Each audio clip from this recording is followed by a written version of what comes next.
USA. Now for those and other stories in detail on our top story.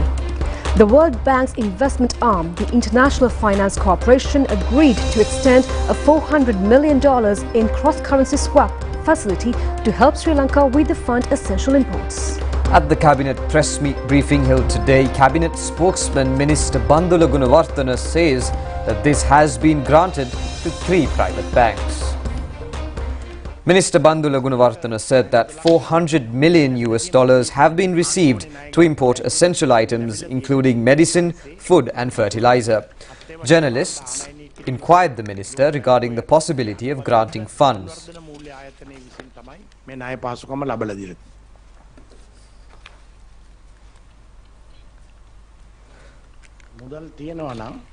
When journalists inquired the minister regarding the possibility of granting funds, the minister said that the Treasury has informed there is a shortage of over 500 billion rupees in March.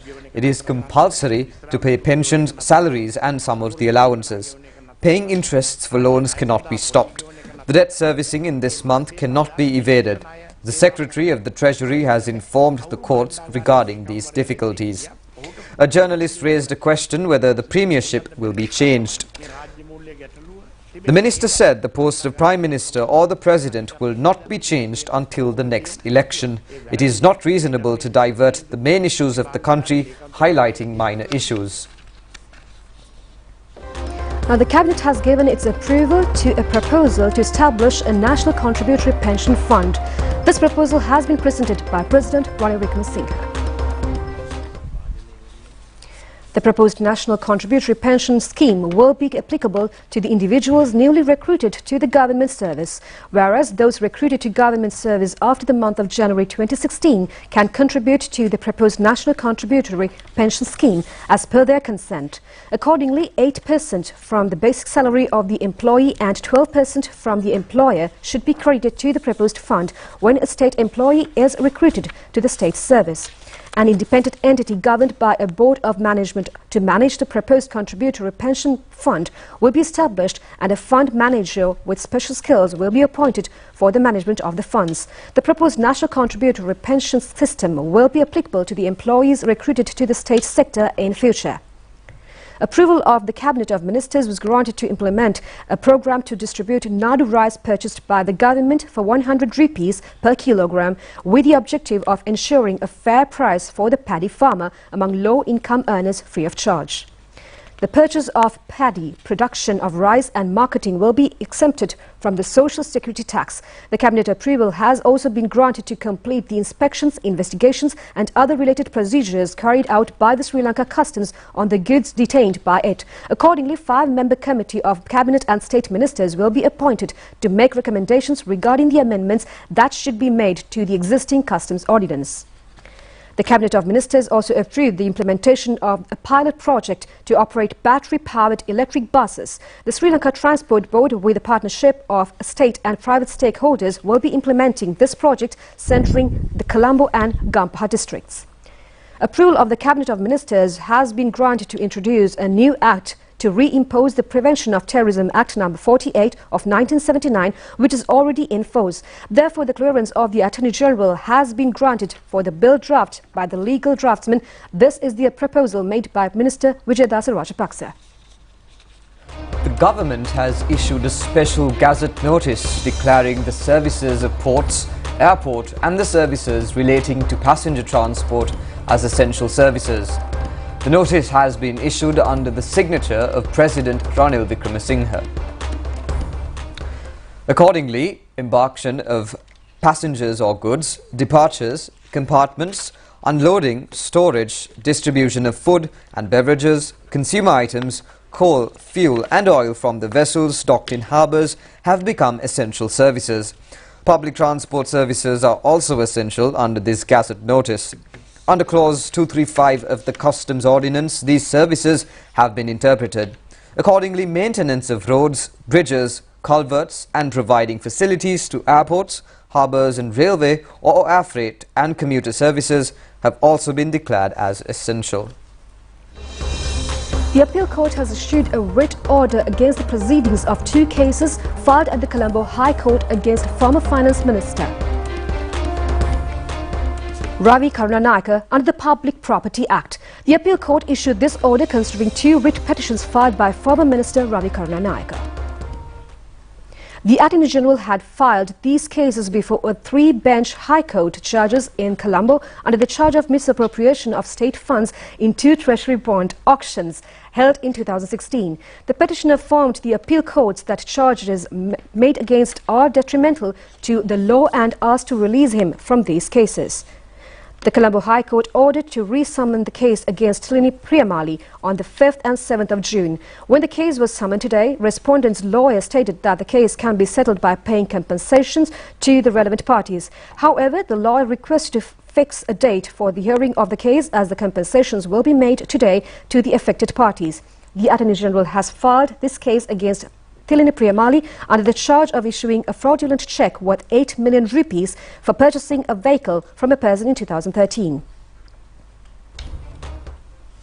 The Colombo High Court ordered the verdict on the preliminary objections will be announced on the 3rd of May of the case pertaining to alleged abduction and torture of a female officer in Swiss Embassy in Colombo 2019.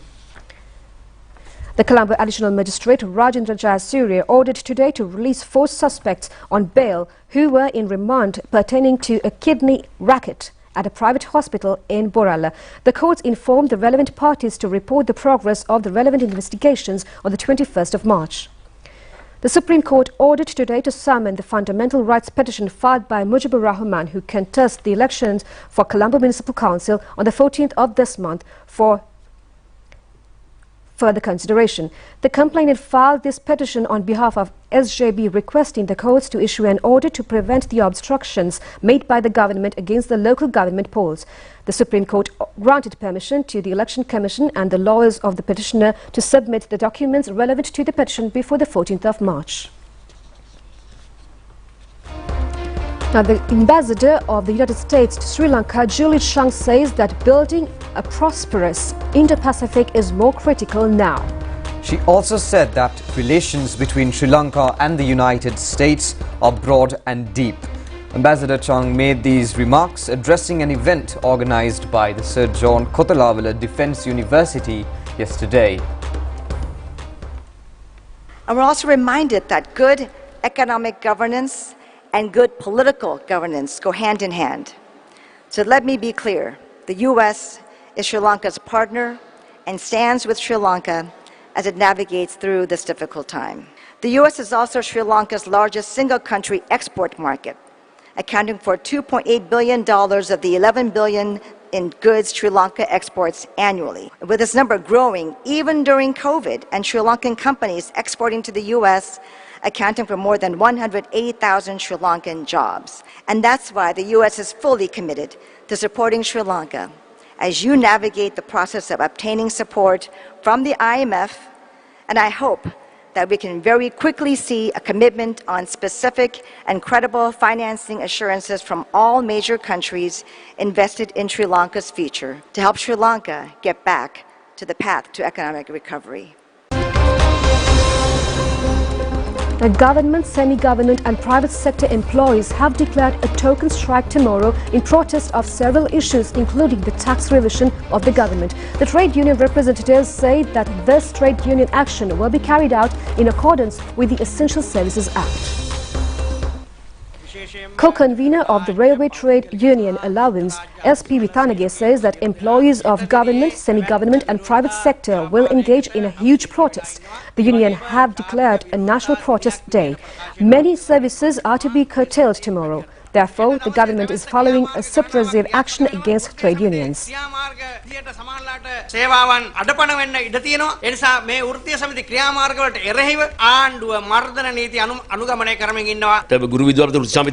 Secretary of the Lanka Teachers Union, Joseph Stalin, says that they have decided to direct all the professionals in the education sector towards this trade union action. The government has now gazetted some services as essential services without any justifiable reason. Now, meanwhile, representatives of several other trade unions say that they do not support the proposed token strike tomorrow. Chairman of the Bank of Ceylon, Ronald C. Pereira, said that the trade union of the bank demands to reduce taxing and tax rates. We will have talks with the government over this matter. We expect to have these talks to bear positive results. Therefore, we asked bank employees to report for duty tomorrow.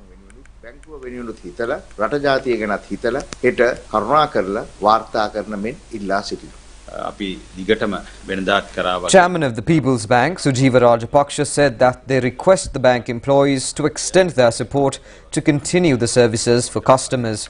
All stakeholders have been informed in writing regarding this matter.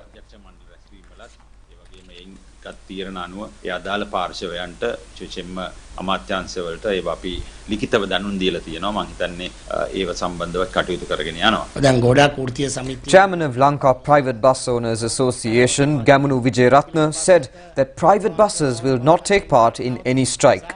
They will run as usual.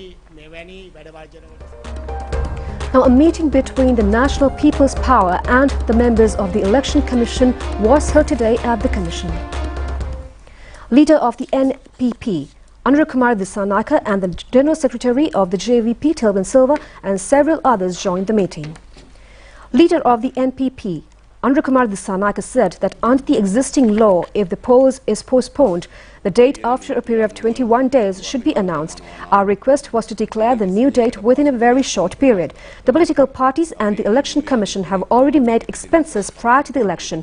The Commission declared 44 days for the propaganda activities and 33 days of this period has already passed. Therefore, we request to declare a new date considering these facts. The Election Commission pledged us to consider our request. They promised to have talks with the Treasury to achieve their responsibility of holding the election without failure. The Commission will announce the new date for the polls on the 3rd of March accordingly.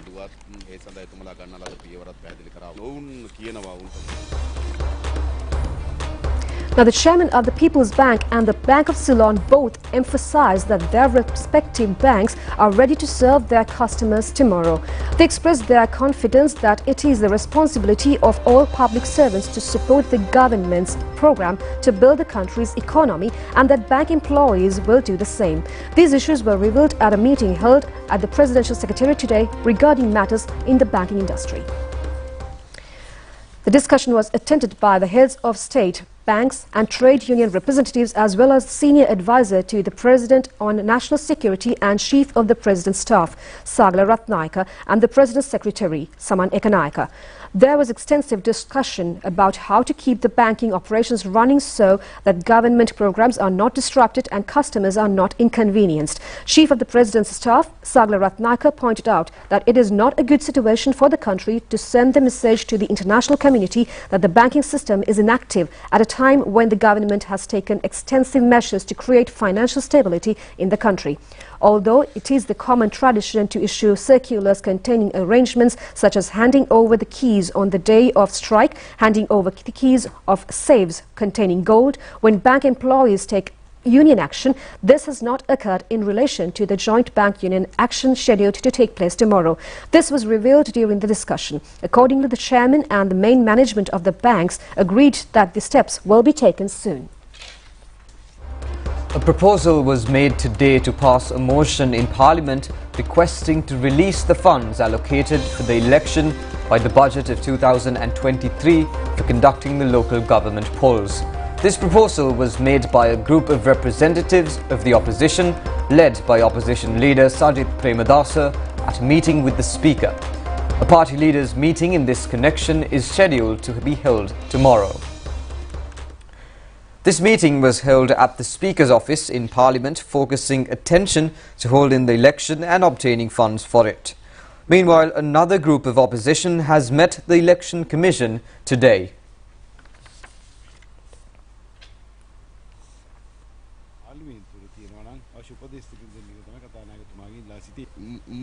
රජයට අවශ්‍ය මුදල් ප්‍රමාණයක් වෙළඳ පොලෙන් ලබාගත් ලන්සු තියලා කියන 82 කළ ලන්සු තිබ්බා. The Sinhalese community, who are resettled in the Eravur area in Batiklo, has started their trading activities again. The Eastern Provincial Council has taken necessary steps in this connection. The Sinhala community in Iravur area had left their native places during the war period and shifted to southern part of the island. However, they resettled in their original abode following the end of the conflict. The local government department of the Eastern Province has taken measures providing facilities to restart their trade activities under a proposal made by the governor, Mrs. Anuradha Yahampath. Accordingly, the governor has taken steps to renovate the old market in Iravur. Under the first stage of the renovation, a sum of 5 million rupees has been allocated. A discussion in this regard was held recently with the relevant officials.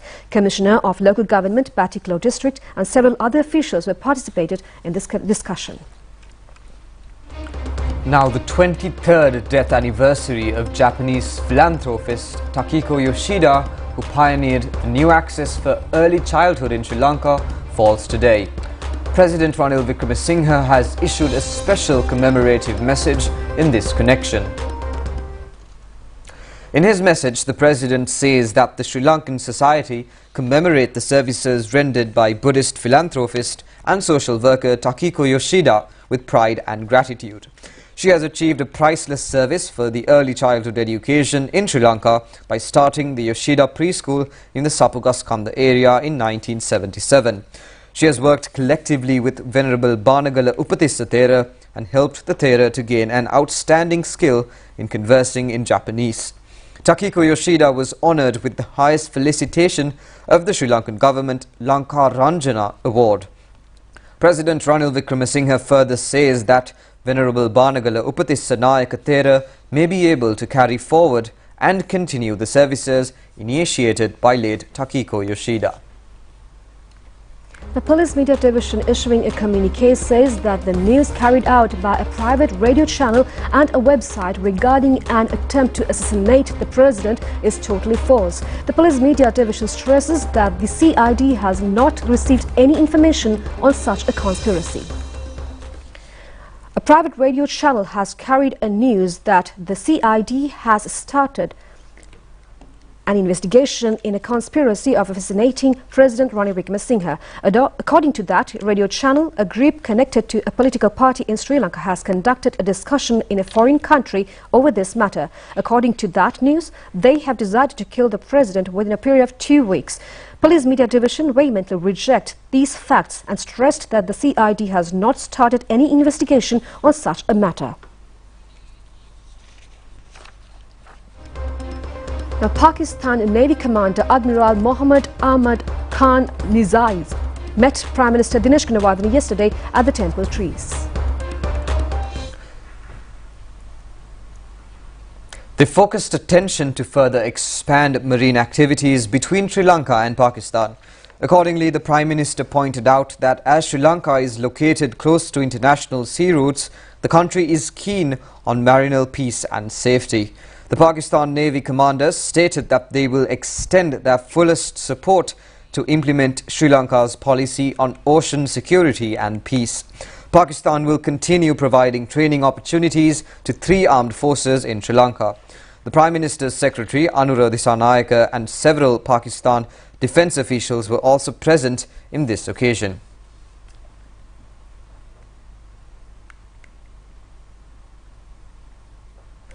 Now, harvesting of the Maha season is now being conducted in many districts. Farmers in the Polonnaru district say that although they sell a kilo of paddy at a price of 100 rupees, the income they received is not even sufficient to cover the costs of the cultivation.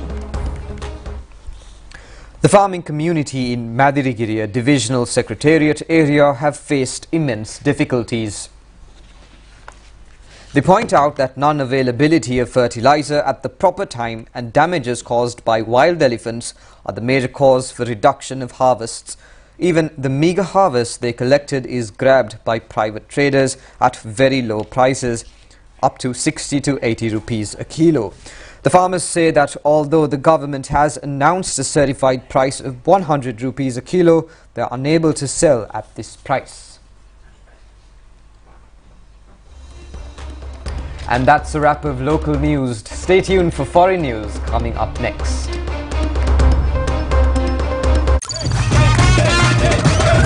Prima Kotumi Fantamai.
Welcome back. And on foreign news, China has accused the United States of overreacting after federal employees were ordered to remove the video app TikTok from government-issued phones.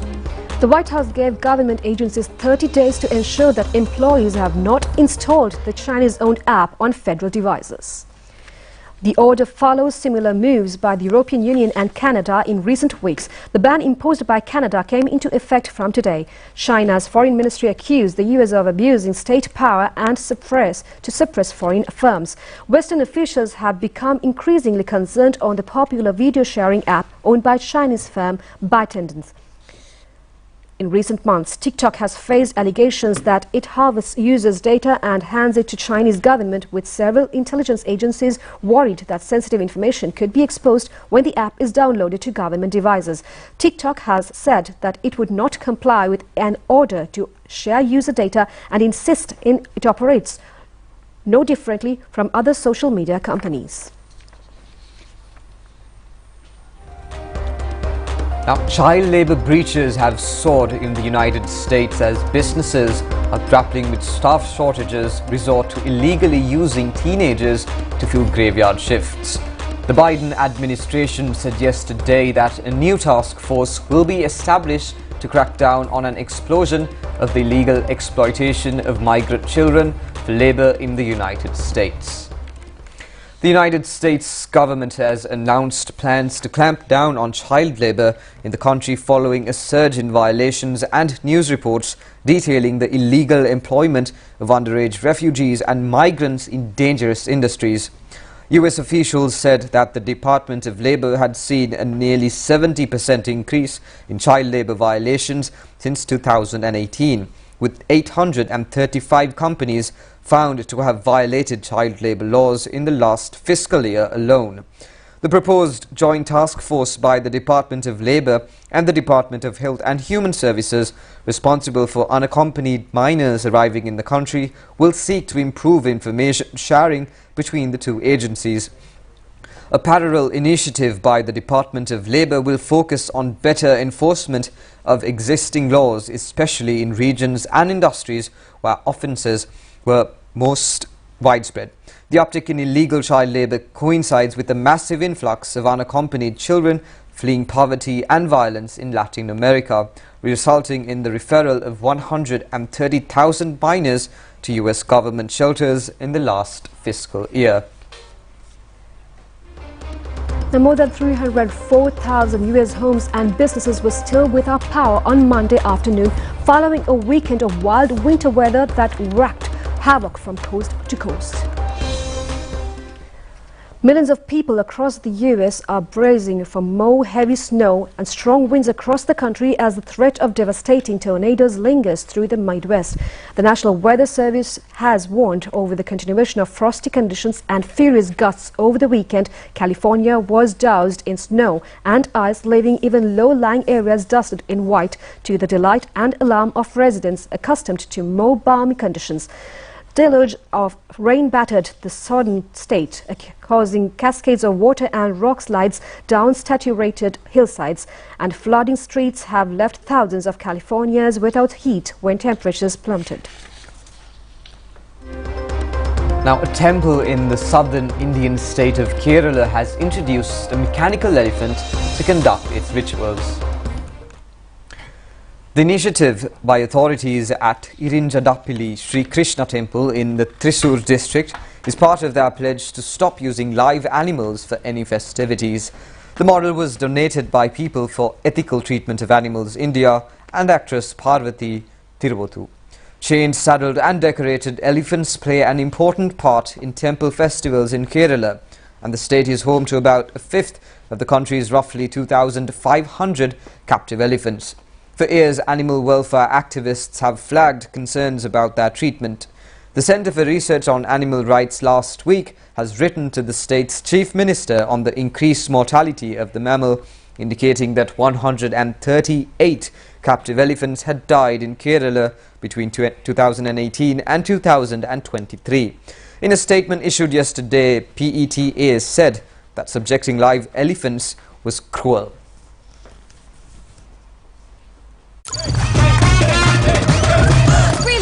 to me, Fantamay!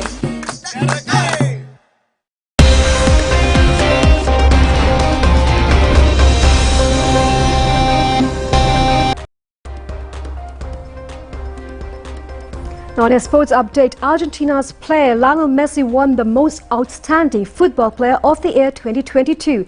The awarding night ceremony was held in Paris.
And that's all the news we have for tonight. Join us tomorrow at the very same time for the very latest on ChannelEye. I'm the Lanka together with Clickett signing off.